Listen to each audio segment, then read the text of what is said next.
Hello friends, welcome to our channel. Today நம்ம சேனல்ல 12th Polity Unit 2 சட்டமன்றத்துல திருத்த சட்டங்களுக்கான நடைமுறைகள் மற்றும் வழிமுறைகள் அது பற்றி பார்க்க போறோம். ப்ரீவியஸ் டாபிக் எல்லாமே நம்ம கம்ப்ளீட் பண்ணிட்டோம். அந்த வீடியோ பார்க்காதவங்களுக்கு நான் லிங்க் டிஸ்கிரிப்ஷன்ல கொடுக்குறேன், செக் பண்ணி பார்த்துக்கோங்க. டுடே டாபிக் பார்க்கறதுக்கு முன்னாடி ப்ரீவியஸ்ல என்னென்ன பார்த்தோம் அப்படின்றத ஃபர்ஸ்ட் ரீகால் பண்ணிக்கலாம். ஃபர்ஸ்ட் நாடாளுமன்றத்தினுடைய அதிகாரங்கள் என்னென்ன, நாடாளுமன்றத்தில் செயல்படக்கூடிய இரண்டு அவைகள் மேலவை மற்றும் கீழவை அப்படின்னு அழைக்கலாம், அல்லது மாநிலங்களவை, மக்களவை அல்லது ராஜ்யசபா, லோக்சபா அப்படின்னும் அழைப்போம். அந்த மாநிலங்களவையின் அதிகாரங்கள் என்னென்ன, மக்களவையின் அதிகாரங்கள் என்னென்ன, இரண்டுக்கும் பொதுவாக உள்ள அதிகாரங்கள் என்னென்ன அப்படின்றத பார்த்தோம். அடுத்து ஒரு சட்ட மசோதா எவ்வாறு சட்டமாக மாறுகின்றது அப்படின்றதையும் பார்த்தோம். அது 5 முறைகள்ல மாறும்னு பார்த்திருக்கோம். என்ன அப்படின்னா, முதல் வாசிப்பு, அடுத்து இரண்டாம் வாசிப்பு, அடுத்து குழுநிலை, அறிக்கை நிலை, அடுத்து மூன்றாம் வாசிப்பு. மூன்றாம் வாசிப்புக்கு பிறகு குடியரசுத் தலைவரின் ஒப்புதலுக்காக வழங்கப்படும். அவர் கையொப்பமிட்ட பிறகு அந்த மசோதாவானது சட்டமாக மாறும் அப்படின்றதையும் பார்த்தோம். அடுத்து நிதி மசோதா சட்ட வரைவு மற்றும் சாதாரண சட்ட வரைவு ஆகிய இரண்டுக்கும் இடையேயான வேறுபாடுகள் என்னென்ன அப்படின்றத பார்த்தோம். வேற என்ன பார்த்தோம் அப்படின்னா, மாநிலங்களவையின் உறுப்பினர்கள் எண்ணிக்கை எத்தனை, மாநிலங்களவைக்கு உரிய அதிகாரங்கள் என்னென்ன, நாடாளுமன்ற உறுப்பினர்களுக்கு என்னென்ன சிறப்பு அதிகாரங்கள் வழங்கப்படுகின்றது, இது எல்லாமே நாம ப்ரீவியஸ் யூனிட்ல பார்த்துட்டோம். ஓகே, ஒரு சட்ட மசோதா எவ்வாறு சட்டமாக மாறுது அப்படின்றத பின்னாடி பார்த்துட்டோம், முன்னாடியே பார்த்துட்டோம். இப்போ ஒரு சட்டம் கொண்டு வந்துட்டாங்க. இப்போ அந்த சட்டத்தை மாற்றணும் அப்படின்னா அதற்கும் நம்மளுடைய இந்திய அரசமைப்புல வழிமுறைகள் கொடுத்துருக்காங்க. அதை தான் நாம டுடே வீடியோல பார்க்க போறோம். நம்மளுடைய இந்திய அரசமைப்பு எப்படிப்பட்டது அப்படின்னா, கால சூழலுக்கு ஏற்றாப்பையும் மக்களின் தேவைகளுக்கு ஏற்றாப்பையும் மாற்றி அமைக்க முடியும். ஆனால் அதனுடைய அடிப்படை கட்டமைப்பை மட்டும் மாற்ற முடியாது. இத்தகைய ஒரு சிறப்பு வாய்ந்த தன்மையை பெற்றுள்ளது நம்மளுடைய இந்திய அரசியலமைப்பு. இந்த சட்டத்தை திருத்துவதற்கான நடைமுறைகள் பற்றி உறுப்பு 368ல கொடுத்திருக்காங்க. அந்த திருத்த சட்டத்துல ஒரு திருத்த சட்டம் கொண்டு வரணும் அப்படின்னா அதற்குரிய சிறப்பு அதிகாரம் அல்லது அதனுடைய உச்சபட்ச அமைப்பாக எது செயல்படுது அப்படின்னா நாடாளுமன்றம் தான் செயல்படுது. அப்போ ஒரு சட்டத்தை திருத்தணும் அல்லது ஏதோ ஒரு புது சட்டத்தை நிறைவேற்றணும் அல்லது இருக்கிற சட்டத்தை நீக்கணும் அப்படின்னா என்னென்ன வழிமுறைகளை பின்பற்றணும் அப்படின்றத ஃபர்ஸ்ட் நாம பார்க்கலாம். அரசமைப்புல இருக்கக்கூடிய விதிகளை திருத்தம் செய்ய அல்லது வேறு ஏதேனும் ஒன்றை சேர்ப்பது அல்லது நீக்க, இது எல்லாமே நாடாளுமன்றம் செய்யணும் அப்படின்னா உறுப்பு 368 குறிப்பிடப்பட்டுள்ள விதிமுறைகளை பின்பற்றி ஆகணும். முதல்ல என்ன அப்படின்னா, ஒரு சட்ட மசோதாவை மாற்றணும் அப்படின்னா 2 அவைகளிலும் அதை ஃபர்ஸ்ட் அறிமுகப்படுத்தணும். நாடாளுமன்றத்தில் செயல்படக்கூடிய 2 அவை, மாநிலங்களவை, மக்களவை 2 அவைகளிலும் அதை முன்வரைவாக ஃபர்ஸ்ட் அறிமுகப்படுத்தணும். அடுத்து தனித்தனியா ஒவ்வொரு அவையிலையும் இருக்கக்கூடிய மொத்த உறுப்பினர்களின் எண்ணிக்கையில 50% மேல அதுக்கு ஆதரவு வழங்கணும். அல்லது வாக்கு செலுத்தியவர்களின் எண்ணிக்கை 3/2 பங்குக்கு குறையாத பெரும்பான்மை ஆதரவை பெற்று நிறைவேற்றப்படணும். இந்த ரெண்டுமே நிறைவேற்றப்பட்டால் அந்த திருத்தமானது சட்டமாக மாற்றுவதற்காக குடியரசுத் தலைவரின் ஒப்புதலுக்கு வழங்கப்படும். அடுத்தது பாருங்க, அந்த முன்வரைவு ஒவ்வொரு அவையிலையும் ஒரு சிறப்பு பெரும்பான்மை பெற்று நிறைவேற்றப்பட வேண்டும். அதாவது என்னன்னா, இப்ப மாநிலங்களவைன்னு எடுத்துக்கிட்டீங்கன்னா மாநிலங்களவையில 40 உறுப்பினர்களுக்கு குறையாமல் இருக்கணும் அப்படின்னு நாம பார்த்திருக்கோம். அந்த 40 உறுப்பினர்கள்ல 50% பேர் அப்படின்னா 20 பேர் அந்த சட்ட மசோதாவுக்கு என்ன செய்யணும், ஆதரவு அளிக்கணும். அதே மாதிரி வேற என்ன செய்யணும் அப்படின்னா, அன்னைக்கு பிரசன்ட் ஆனவங்க, இப்ப 40 உறுப்பினர்கள்ல 40 பேர் எல்லா நாள்லயுமே பிரசன்ட் ஆக மாட்டாங்க. இப்ப இன்னைக்கு ஒரு 35 பேர் பிரசன்ட் ஆயிருக்காங்க, சாரி ஒரு 30 பேர் பிரசன்ட் ஆயிருக்காங்கன்னு வச்சுக்கோங்களேன். அதுல 3/2 பங்கு உறுப்பினர்கள் அதற்கு ஆதரவு அளிக்க வேண்டும். 3/2 பங்குனா 20 பேர் அந்த சட்ட மசோதாவுக்கு ஆதரவு அளிக்கணும். அப்படி அளிக்கப்பட்டால் அந்த சட்ட மசோதாவானது என்னவா மாறும், சட்டமாக குடியரசுத் தலைவரால் நிறைவேற்றப்படும். அதுவே ஒரு ஆட்சி கூட்டாட்சி முறையாக இருந்தது அப்படின்னா எவ்வாறு ஒரு சட்ட மசோதா, திருத்த வேண்டிய சட்ட மசோதாவை சட்டமா மாற்றுவாங்க அப்படின்னா, மாநிலங்களின் ஒப்புதல்கள், அதாவது 50% மாநிலங்க சட்டமன்றத்தின் ஒப்புதல் பெற வேண்டும். இப்ப நம்மளுடைய தமிழ்நாடு எடுத்துக்கிட்டீங்கன்னு வச்சுக்கோங்களேன், 28 மாநிலங்கள் இருக்கு. அந்த 28ல 14 மாநிலத்தில் இருக்கக்கூடிய சட்டமன்றங்களின் ஒப்புதல் பெற்றிருக்க வேண்டும். அதுதான் பாதி மாநிலங்களின் தனிப்பெரும்பான்மை ஏற்படுத்த வேண்டும் அப்படின்னு சொல்லியிருக்காங்க. அந்த மாதிரி இருந்துச்சுன்னா ஒரு சட்ட திருத்தமானது கொண்டு வரப்படும். அடுத்து நாடாளுமன்றத்தின் 2 அவைகளிலும் முறையாக நிறைவேற்றப்பட்டு தேவையான இடங்களில் அந்தந்த மாநில சட்டமன்றங்களால் உறுதி செய்யப்பட்டு இந்த 2மே நடைபெற்ற பிறகு அந்த சட்ட மசோதாவானது குடியரசுத் தலைவரின் ஒப்புதலுக்கு அனுப்பி வைக்கப்படுது. அப்படியே அனுப்பி வைக்கப்பட்ட மசோதாவை குடியரசுத் தலைவர் ஒப்புதல் அளிக்காமல் இருக்கவும் முடியாது. 2வது மறுபரிசீலனை செய்யுங்க அப்படின்னு அவரால் திருப்பி அனுப்பும் உரிமையும் குடியரசுத் தலைவருக்கு கிடையாது. குடியரசுத் தலைவர் ஒப்புதல் பெற்ற பிறகு அது சட்டமாக மாறுகின்றது. அரசமைப்பு விதிமுறைகளின் அடிப்படையில அந்த சட்டமானது திருத்தம் செய்யப்படுகின்றது. இப்ப என்னென்ன பார்த்தோம், நீங்க ஞாபகம் வச்சுக்க வேண்டியது என்ன அப்படின்னா, ஒரு நாடாளுமன்றத்துல ஒரு சட்ட திருத்தம் கொண்டு வரணும்னா 2 அவைகளையும் செயல்படுத்த வேண்டும். அதாவது 2 அவைகளையும் அறிமுகப்படுத்தணும். அந்த 2 அவைகள்ல அறிமுகப்படுத்தின பிறகு என்ன செய்யணும், தனிப்பெரும்பான்மை 2 அவைகளிலும் பெற்றிருக்க வேண்டும். அந்த தனிப்பெரும்பான்மை என்னது, 50% மேற்பட்ட உறுப்பினர்கள் அதற்கு ஆதரவாக செயல்படணும். 2வது என்ன அப்படின்னா, எத்தனை உறுப்பினர்கள் பிரசன்ட் ஆயிருக்காங்களோ அத்தனை உறுப்பினர்களை 2 பங்கு உறுப்பினர்கள் அதற்கு ஆதரவு அளிக்க வேண்டும். இது எல்லாமே செய்யணும். அதுவே கூட்டாட்சி முறையாக இருந்துச்சுன்னா அவர்களோடு சேர்ந்து 50% மாநில சட்டமன்றங்களிலும் ஆதரவு பெற்றிருக்க வேண்டும். இதை மட்டும் ஞாபகம் வச்சுக்கோங்க. அடுத்து பாருங்க, திருத்த சட்டங்களின் வகைகள். நாடாளுமன்றத்தில் தனிப்பெரும்பான்மை. இப்பதான் நம்ம பார்த்தோம். நாடாளுமன்றத்தின் தனிப்பெரும்பான்மைனா என்ன, 2 அவைகளிலும் இருக்கக்கூடிய உறுப்பினர்கள் அதற்கு ஆதரவு அளிப்பது, அதுதான் நாடாளுமன்றத்தின் தனிப்பெரும்பான்மை. அடுத்து நாடாளுமன்றத்தின் சிறப்பு பெரும்பான்மை. சிறப்பு பெரும்பான்மை அப்படின்னு சொல்லும் போது என்னன்னா, இப்ப நம்ம பார்த்தோம் இல்லையா, 50%க்கும் மேல உறுப்பினர்கள் அதற்கு ஆதரவு அளிக்கணும், அல்லது அன்னைக்கு பிரசண்டான உறுப்பினர்கள்ல 2 பங்கு உறுப்பினர்கள் அந்த மசோதாவுக்கு ஆதரவு அளிக்கணும். இததான் நாடாளுமன்றத்தின் சிறப்பு பெரும்பான்மை அப்படின்னு சொல்றோம். அடுத்து இந்த 2 சேர்ந்தது பாருங்க, நாடாளுமன்றத்தின் சிறப்பு பெரும்பான்மை மற்றும் சரிபாதி மாநில சட்டங்களால் ஏற்புறுதி. நம்ம ஆல்ரெடி பார்த்தோம், கூட்டாட்சி முறை அப்படின்னு வரும்போது மாநில சட்டமன்றங்களுக்கும் அதற்கு ஆதரவு அளிக்கணும். அப்போதான் சட்ட மசோதாவானது சட்டமாக திருத்தப்படும் அப்படின்னு பார்த்தோம். இப்ப நாடாளுமன்றத்தின் தனி பெரும்பான்மையில என்னென்ன கொண்டு வரலாம், என்னென்ன விதிமுறைகளை மாற்றி அமைக்கலாம் அப்படின்னு பாருங்க. புதிய மாநிலங்களுக்கு அனுமதிப்பது மற்றும் உருவாக்குவது, தற்போது இருக்கும் மாநிலங்களின் எல்லைகளை மாற்றி அமைப்பது, அவற்றின் பெயர்களில் மாற்றம் செய்வது, இதற்குரிய அதிகாரம் முழுவதுமாக நாடாளுமன்றத்தில் தான் இருக்கு. மாநிலங்களின் மேலவை உருவாக்குவது அல்லது நீக்குவது குடியரசுத் தலைவர், மாநில ஆளுநர், சபாநாயகர், நீதிபதிகள் போன்றோருக்கு அரசமைப்பு 2ஆம் அட்டவணையில் குறிப்பிட்டபடி அவருக்கு ஊதியம் மற்றும் படிகள், சிறப்பு சலுகைகள் நிர்ணயிக்கும் அதிகாரம். நாடாளுமன்றத்தின் அமர்வுக்கு குறைந்தபட்ச உறுப்பினர்களின் எண்ணிக்கையை முடிவு செய்வது, நாடாளுமன்ற உறுப்பினர்களுக்கான ஊதியங்கள் மற்றும் படிகள், அப்புறம் நாடாளுமன்ற நடைமுறை விதிகளை உருவாக்குவது, அவற்றை பின்பற்ற வைப்பது, நாடாளுமன்றம் மற்றும் நாடாளுமன்ற குழுக்கள் மற்றும் அதன் உறுப்பினர்கள் ஆகியோரின் சிறப்பு உரிமைகள், நாடாளுமன்றத்தில் ஆங்கில மொழி பயன்பாடு, உச்சநீதிமன்ற நீதிபதிகளின் எண்ணிக்கையை முடிவு செய்யும் உரிமை நாடாளுமன்றத்துக்கு தான் இருக்கு. உச்சநீதிமன்றத்திற்கு மேலும் அதிகாரம் வழங்கும் உரிமையும் நாடாளுமன்றமே பெற்றுள்ளது.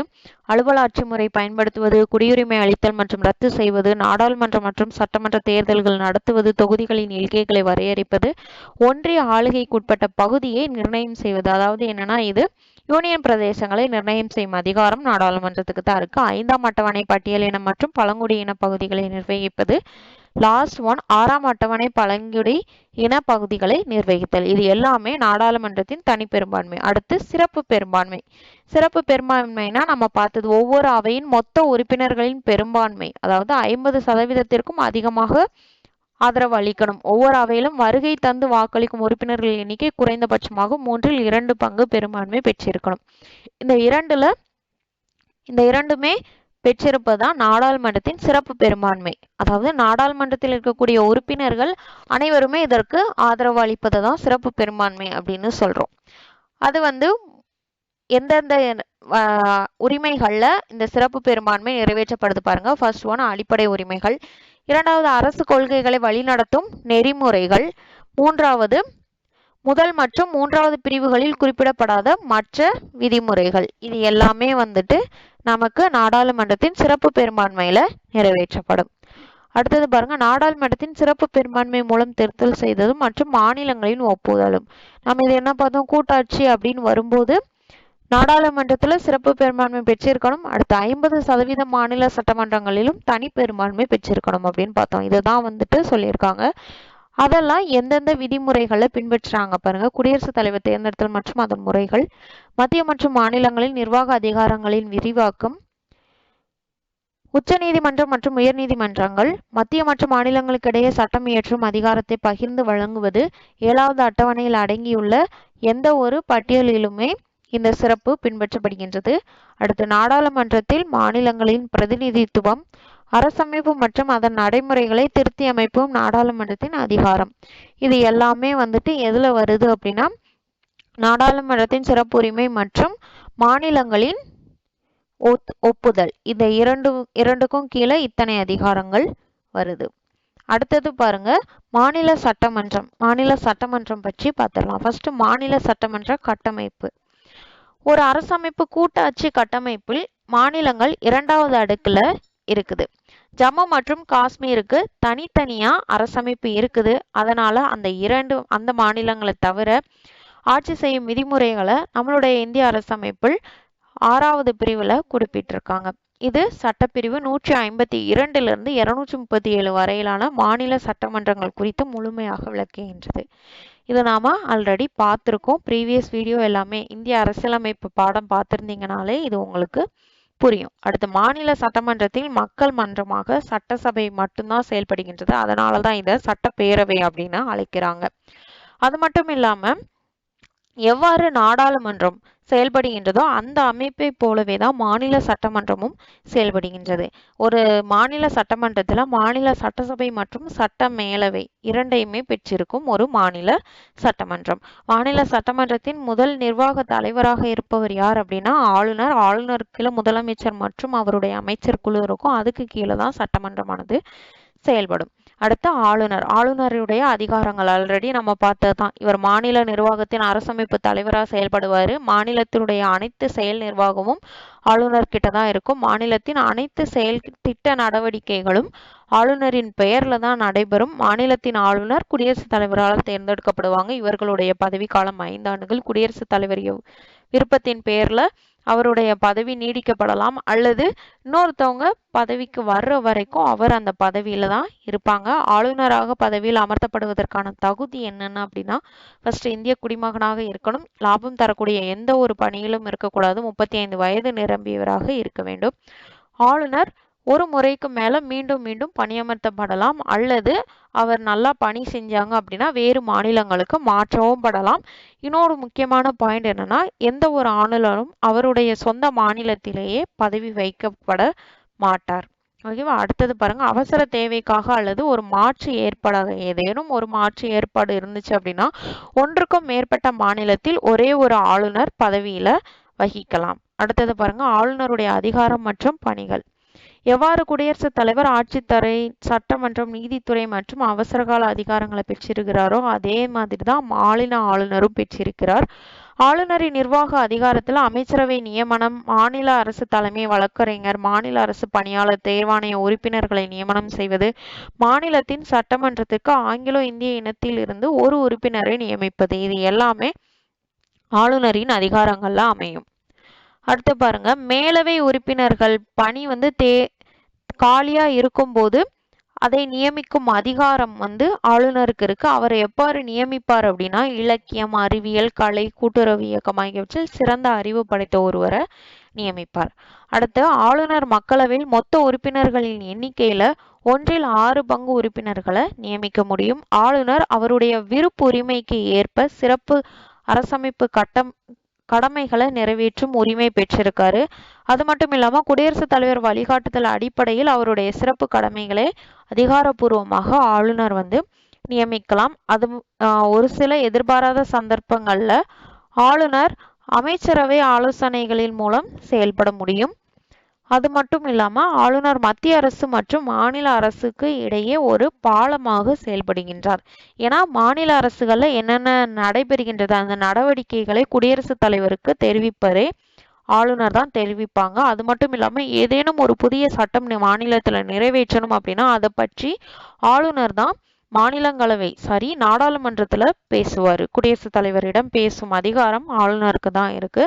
ஆளுநர் மாநில சட்டமன்றத்தின் ஒரு அங்கமாக திகழ்கின்றார். ஆளுநருடைய சட்ட அதிகாரம் சட்டமன்றத்தில் உரையாற்றுவது மற்றும் செய்திகளை நாடாளுமன்றத்துக்கு அனுப்புவாங்க, சட்டமன்றத்தை கூட்டுவாங்க, கூட்டத்தொடரை ஒத்திவைத்தல், கூட்டத்தொடரை கலைக்கும் அதிகாரங்களும் இவருக்கு இருக்குது. அடுத்து எந்த ஒரு முன்வரைவும் சட்டமாக இயற்றப்படணும் அப்படின்னா அதற்கு ஆளுநருடைய ஒப்புதல் பெறணும்.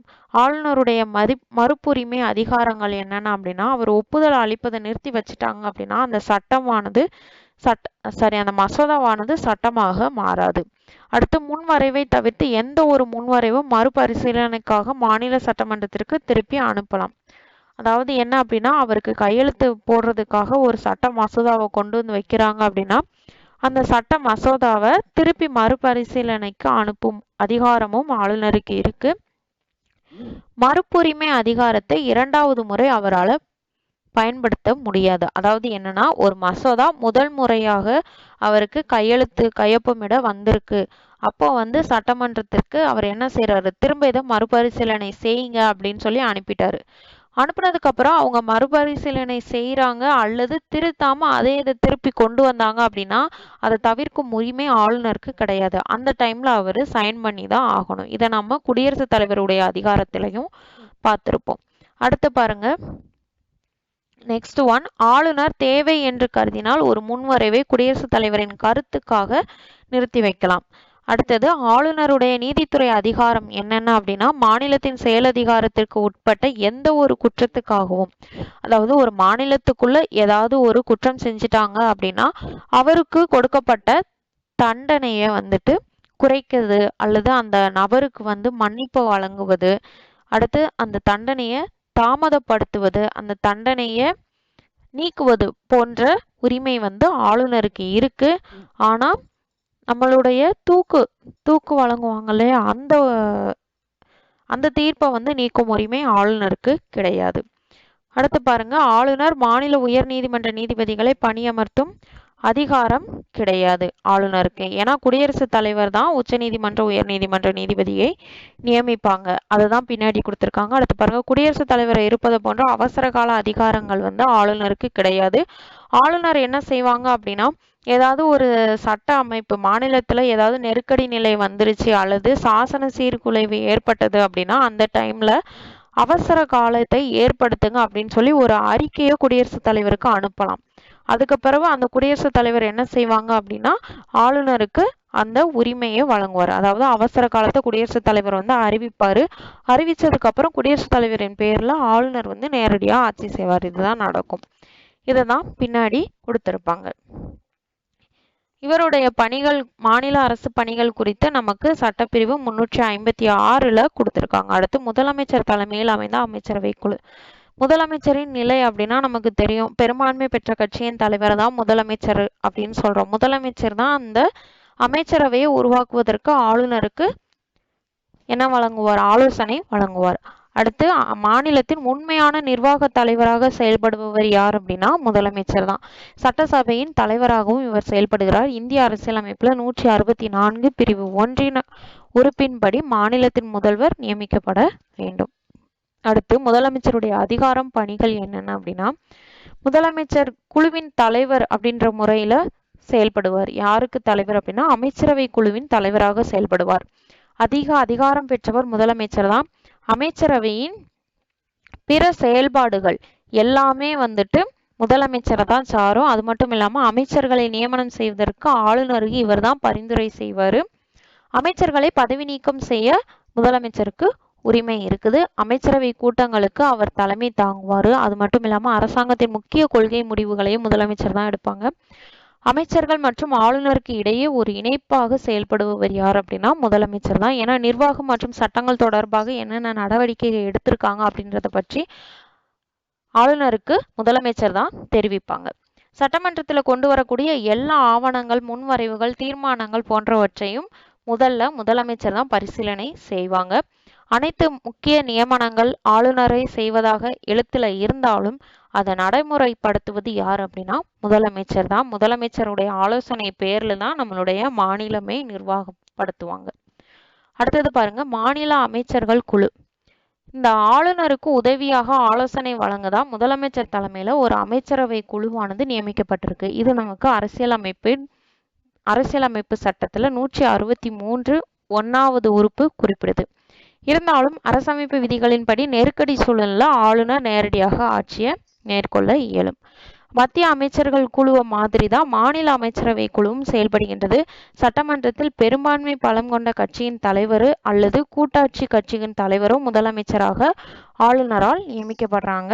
அமைச்சரவை குழுவில் இருக்கக்கூடிய எல்லா அமைச்சர்களும் முதலமைச்சரின் அறிவுரைப்படி ஆளுநரால் நியமிக்கப்பட்டவங்க தான்.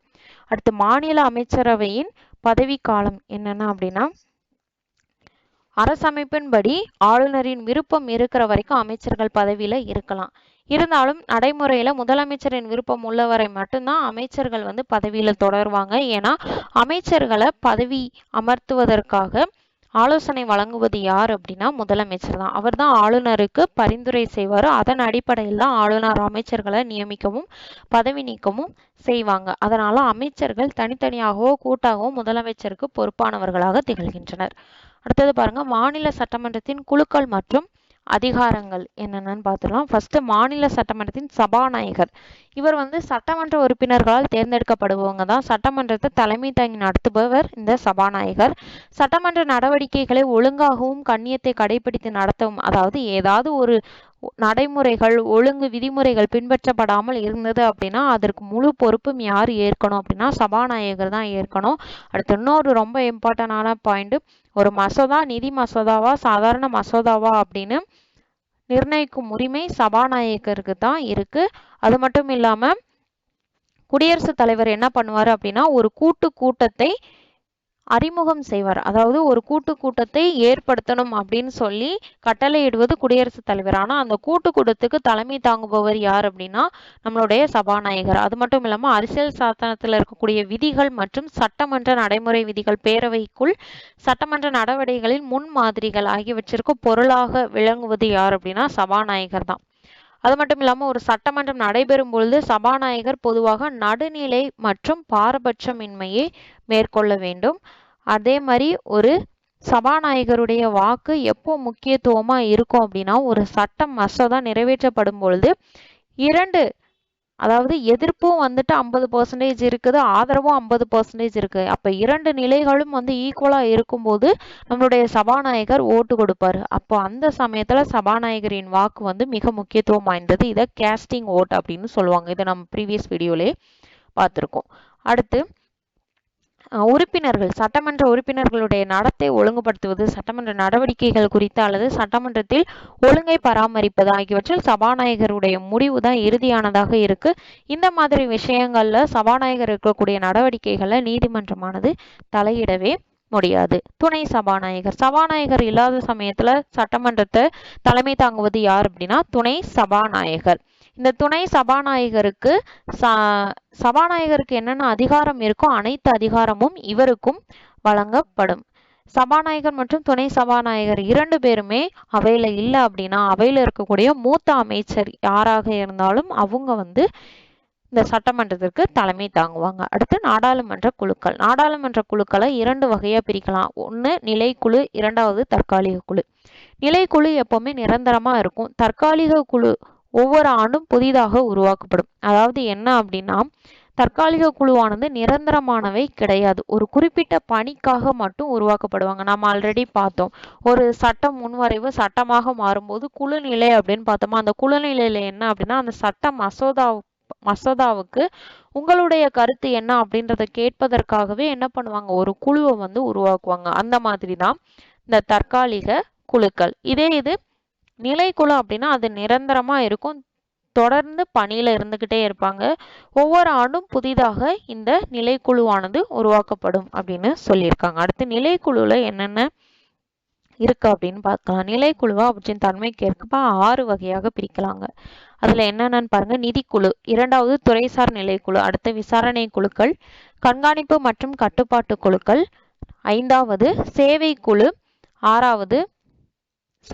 ஐந்தாவது அவையின் தினசரி மற்றும் அலுவல்களுக்கான குழுக்கள் மற்றும் சேவை குழு இது எல்லாமே நிரந்தர குழுக்களாக இருக்குது. அதே இது தற்காலிக குழு இரண்டா பிரிக்கிறாங்க. என்னன்னா விசாரணை குழு மற்றும் ஆலோசனை குழு. ஃபர்ஸ்ட் மதிப்பீட்டு குழு அப்படின்னு பார்க்கலாம். இதெல்லாம் ஜஸ்ட் நீங்க ஞாபகம் ரீட் பண்ணிக்கிட்டா போதும்.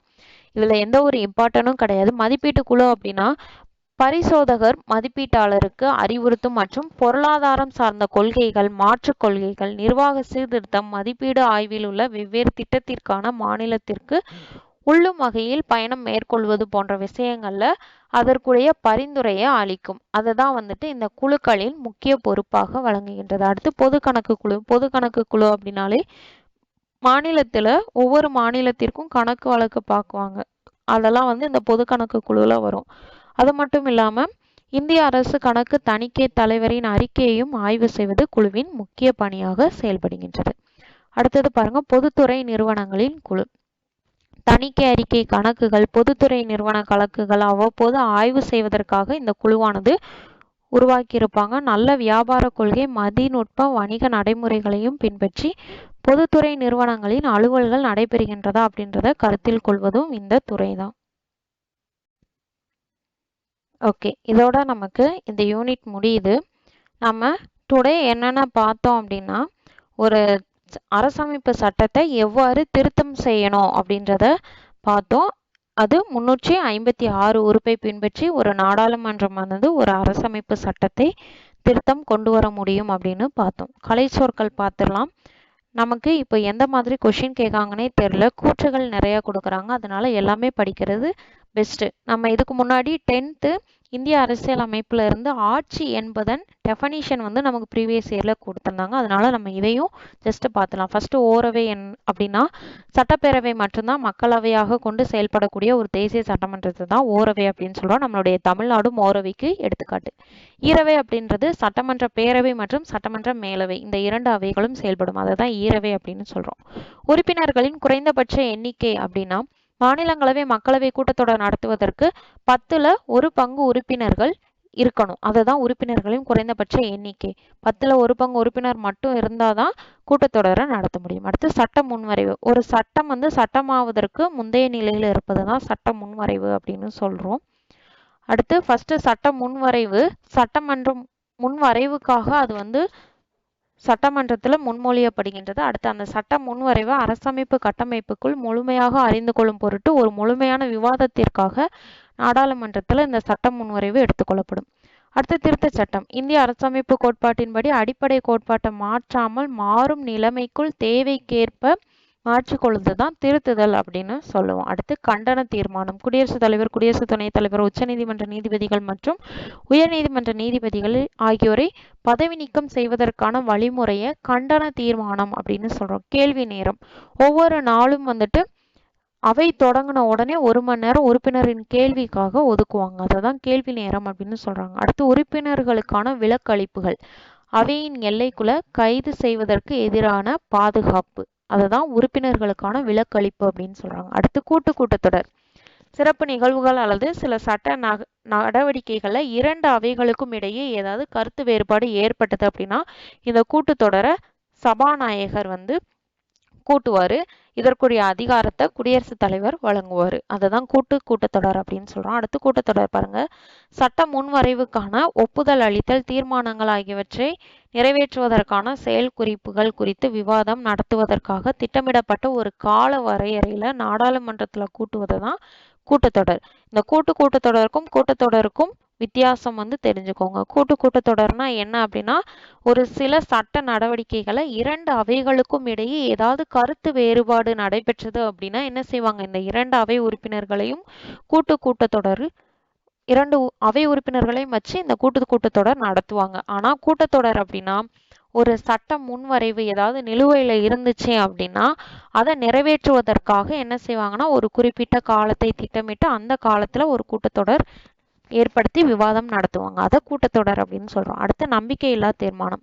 பிரதமர் அல்லது முதலமைச்சர் அரசாங்கத்திற்கு தலைமை தாங்குவதற்காக மக்களவை சட்டமன்றத்தில் இருக்கக்கூடிய பெரும்பாலான உறுப்பினர்களின் ஆதரவு மற்றும் நம்பிக்கையை பெறுவதற்கான ஒரு வழிமுறை தான்.